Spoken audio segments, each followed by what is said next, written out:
Friends, welcome back to Rajesh Telugu. So ఈ రోజు అయితే మన సూర్య గారి మూవీ అయిన విశ్వనాథ్ అండ్ సన్స్ రిలీజ్ అయింది. సో చూడడం ఇప్పుడే జరిగింది. సో ఇన్ డీటెయిల్ గా మాట్లాడుకుందాం. Let's dive into our video. So movie ఎలా అనిపించింది బ్రో అంటే, నాకైతే చాలా బాగా నచ్చింది మూవీ అయితే. నేను ఎక్స్పెక్ట్ చేసింది అయితే నేను సాటిస్ఫై అయ్యాను. మరి అంటే మన వెంకీ అట్లూరి డైరెక్టర్ కాబట్టి అతని నుంచి లక్కీ భాస్కర్ అంత ఎక్స్పెక్ట్ చేయకపోయినా సరే ట్రైలర్ చూస్తే తెలుస్తుంది ఏంటంటే మనకి ఇది ఒక టిపికల్, అంటే మనం ఆల్రెడీ చూసిన మూవీ, అంటే టిపికల్ తెలుగు టెంప్లెట్ అని అనుకున్నాను. సో అదే ఎక్స్పెక్టేషన్స్ తో వెళ్ళాను. నా ఎక్స్పెక్టేషన్స్ అయితే రీచ్ అయింది. మూవీ అయితే is decent movie to watch. పక్కా ఫ్యామిలీ వాచ్ చేయాల్సిన మూవీ. సూర్య గారికి అయితే మాత్రం మళ్ళీ యాక్టింగ్ ప్రూవ్ చేసుకున్నారని అనాలి. క్యాస్ట్ గురించి మాట్లాడుకుంటే, సో సూర్య గారు, మమతా బైజు, ఎవరైతే మన ప్రేమలు హీరోయిన్ ఉన్నారో ఆవిడ, నెక్స్ట్ రాధిక గారు, మన సీనియర్ యాక్టర్ రాధిక గారు. సో ఇంకొంతమంది ఉన్నారు, వాళ్ళందరూ తమిళ యాక్టర్స్ మోస్ట్లీ. సో వాళ్ళు ఎవరు మనకు తెలియదు కాబట్టి పక్కన పెడదాం. సో వెంకీ అట్లూరి గారు కథ ఏదైతే అనుకున్నారో, చిన్న బాబుకి బోన్ మ్యారో ట్రాన్స్ప్లాంటేషన్ ఏదైతే ఉందో దానికి స్టిక్ ఆన్ అయ్యి, దాని తర్వాత వీళ్ళిద్దరి మధ్య అంటే ఏజ్ ఫ్యాక్టర్ అనేది ఉంది, వీళ్ళిద్దరికి లవ్ ఎలా సెటప్ అయింది, అది కథ. అది ఎలా చూపించారు అనేది ఇక్కడ ఇంపార్టెంట్. ఫస్ట్ అండ్ ఫార్మోస్ట్ ఏంటంటే నాకు నచ్చింది, లావిష్ గా ఉంది మొత్తం సినిమా అంతా. ఎవరైతే హీరో ఉన్నారో, హీరో క్యారెక్టర్ సూర్య క్యారెక్టర్ అంటే ఒక బిజినెస్ మ్యాన్ ఎంతైతే లావిష్ లైఫ్ బతికాడో ట్రైలర్ లో చూపించినట్టు అంతే లావిష్ గా ఉంది. ప్రొడక్షన్ వాల్యూస్ అయితే పీక్స్ అని అనాలి. బడ్జెట్ అప్రాక్సిమేట్ గా 130 to 150 crores అని చూశాను. సో ఈ బడ్జెట్ లో వాళ్ళైతే ఏం చూపించారో అయితే మాత్రం ప్రొడక్షన్ అయితే మాత్రం చాలా బాగుంది. సినిమాటోగ్రఫీ కూడా చాలా బాగుంది. చాలా కాస్ట్లీగా ఉంది ఫిలిం అయితే మాత్రం చూడడానికి. అంటే హీరో వాడిని కార్స్ కానీ, హీరో డ్రెస్అప్ కానీ, హౌస్ కానీ, లేదా ఆఫీస్ కానీ మొత్తం అంతా చాలా లావిష్ గా ఉంది. నాకైతే లగ్జరీగా అనిపించింది సినిమా అయితే చూస్తుంటే. ప్రొడక్షన్ వాల్యూస్ అయితే సూపర్. అండ్ ఇంకోటి సినిమాటోగ్రఫీ చాలా బాగా చూపించారు. సూర్యని ఒక ఏజ్డ్ పర్సన్ గా చూపించారు, అలాగే మమతా బైజున్ అంటే అందరినీ చాలా బాగా చూపించారు. నాకైతే అది మాత్రం చాలా బాగా నచ్చింది. నెక్స్ట్ మాట్లాడుకుంటే, సూర్య గారి యాక్టింగ్ గురించి మీరు సెపరేట్ గా చెప్పక్కర్లేదు.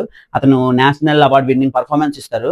ఒక ఒక ఎపిసోడ్, ఇది బై గాడ్ చెప్తున్నాను ఏంటంటే, ఆ ఎపిసోడ్ కొంచెం స్పాయిలర్ అవ్వచ్చు. వాళ్ళ మదర్ కి సూర్యకి మధ్యన ఒక ఎపిసోడ్ ఉంటది. అది నాకైతే లిటరల్లీ కళ్ళలో నీళ్ళు తిరిగే అంత పీక్ పర్ఫార్మెన్స్ ఇచ్చారు. అక్కడైతే మాత్రం ఎక్కువ సూర్య గారి ఈ క్యారెక్టర్కి ఏంటంటే ఎక్కువ డైలాగులు ఉండవు. ఆ డైలాగులు లేకుండా కళ్ళతోని వీటితోనే నడిపించారు మొత్తం కథని. రిజర్వ్ క్యారెక్టర్ లాగా ఉంటది, తక్కువ మాట్లాడతారు. యాక్టింగ్ అయితే చాలా బాగుంది. ఆ ఎపిసోడ్ మన స్పాయిలర్ అయిపోద్ది కానీ చెప్పలేకపోతున్నాను. అదైతే మాత్రం లిటరల్లీ ఏడుపు తెప్పించద్ది ఆడియన్స్ కి. ఆ బ్యాక్గ్రౌండ్ వచ్చే ఆర్ఆర్ కానీ మీకు కళ్ళలో నీళ్ళు వచ్చేస్తాయి అనమాట. ఆ ఎపిసోడ్ అయితే మాత్రం అదైతే మాకు చాలా నచ్చింది. ఎమోషన్స్ అయితే చాలా బాగున్నాయి. అలాగే మమతా బైజు ఈ మూవీలో అయితే మాత్రం నాకు ఆవిడ యాప్ట్ అయ్యారు క్యారెక్టర్ కి. ఏదైతే ఆవిడ ఏజ్ కొంచెం 20s 25 బిట్వీన్ లో ఉంటారో, ఇప్పుడు జెన్జీ ఉన్న క్యారెక్టర్ ఎలాగైతే కొంచెం హైపర్ యాక్టివ్ గా ఉంటారో అలాగా కరెక్ట్ గా యాప్ట్ అయ్యారు. ఆవిడ యాక్టింగ్ కూడా చాలా బాగుంది. అలాగే జీవి ప్రకాష్ గారి మ్యూజిక్ అయితే మాత్రం నాకు సాంగ్స్ పెద్ద ఎక్కలేదు. ఓన్లీ బటర్ఫ్లై అనుకుని ఏదో సాంగ్ ఉండదు కదా, అదొకటి తప్ప మిగిలినవన్నీ ఓకేగా ఉన్నాయి. కానీ ఎమోషన్ పరంగా అయితే బీజిఎం చింప అవతల పడేసాడు అనిపించింది. నాకు చెప్తున్నాను కదా, ఆ సెకండ్ హాఫ్ లో వచ్చే ఆ సీక్వెన్స్ దగ్గర బీజిఎం నాకు చాలా వర్కౌట్ అయింది. లిటరల్లీ ఏడుపు వస్తుంది. చాలా బాగుంది బీజిఎం అయితే. సో టోటల్ గా మూవీ అయితే మాత్రం నాకు బాగా నచ్చింది. కానీ టెంప్లెట్ మాట్లాడుకుంటే స్టోరీ పరంగా ఇది మనం ఆల్రెడీ త్రివిక్రమ్ గారి మూవీస్ చూసే ఉంటాం. అంటే ఇది ఎక్కడో చూసామే, ఒక అత్తరింటి దారేదిలో కానీ, లేదా మన రీసెంట్ గా అలా వైకుంఠపురం కానీ, ఇలాంటి వాటిని చూసే ఉంటామే అని అనిపించింది. అంతే తప్ప మూవీ అయితే మాత్రం ఓవరాల్ గా నాకైతే సాటిస్ఫై అయ్యాను. నేను పెద్ద ఎక్స్పెక్టేషన్స్ పెట్టుకోలేదు. ఓకే ఈ కథ ఎలాగే ఉండబోతుంది అంటే, ఒక లక్కీ భాస్కర్ తో నేను పోల్చుకోలేదేమి. ఎందుకంటే లక్కీ భాస్కర్ ఎంత ఎంగేజింగ్ ఉంటుందో మీకు తెలిసిందే. అండ్ ఇంకో మాట్లాడుకుంటే, ఈ పాయింట్ చెప్పడం మర్చిపోయాను, సారీ. ఫస్ట్ హాఫ్ లో కామెడీ సీన్స్ అయితే వర్కౌట్ అయ్యాయి, చాలా బాగా వర్కౌట్ అయ్యాయి. ఫస్ట్ హాఫ్ అంతా కామెడీ. సూర్యకి నెక్స్ట్ మమతా బైజు మధ్య కానీ, లేదా రాధిక గారికి నెక్స్ట్ మమతా బైజు మధ్య కానీ చాలా బాగా కామెడీ వర్కౌట్ అయింది. అదైతే మాత్రం ఎక్స్ట్రాడినరీగా నాకు అనిపించింది. సో మమతా బైజుకి అండ్ రాధిక గారి మధ్య ఉన్న సీన్స్ కూడా చాలా బాగున్నాయి. రాధిక గారికి మంచి క్యారెక్టర్ పడింది. నాకైతే మాత్రం ఆవిడ పర్ఫార్మెన్స్ బాగా నచ్చింది. అండ్ ముఖ్యంగా మమతా బైజు గారు కూడా చాలా బాగా యాక్ట్ చేశారు. అంటే ఆ ఓవర్ హైప్ యాక్టివ్ క్యారెక్టర్ అనేది చాలా బాగుంది, ఆవిడకైతే యాక్ట్ అయింది. సో ఓవరాల్ గా మూవీ అయితే మాత్రం చాలా బాగుంది. నాకైతే చాలా నచ్చింది. కొన్ని మందికి నచ్చకపోవచ్చు, ఎందుకంటే ఇవి ఆల్రెడీ చూసినట్టే ఉంటది కొంచెం టెంప్లెట్. కానీ ఎలా చూపించారో, ఎలా ప్రజెంట్ చేశారు అనేది ఇంపార్టెంట్. నాకైతే మాత్రం ఓకే. మరీ అంటే మల్టిపుల్ టైమ్స్ వాచ్ చేసే మూవీ కాదు, కానీ డీసెంట్ వాచ్ మూవీ. ఒకసారి చూసినా సరే మీరు హ్యాపీగా ఫీల్ అవుతారు. ఓవరాల్ గా లెంత్ కొంచెం ఎక్కువైందేమో అనిపించింది సెకండ్ హాఫ్ లో. నా కంప్లైంట్ వచ్చేసి అదే, ఇంకేం లేదు. ఇంకా సాంగ్స్ కొంచెం ఎఫెక్టివ్ గా ఉంటే బాగుందేమో అనిపించింది.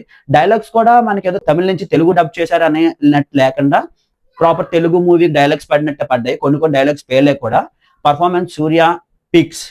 సెకండ్ హాఫ్ లో నేను చెప్పిన ఆ ఎపిసోడ్ అయితే మాత్రం నాకు ఇప్పటికీ అదే మైండ్ లో ఉంది. Peak performance by Surya. After Veerabhadrudu మళ్ళీ ఒక హిట్ కొట్టాడు సూర్య.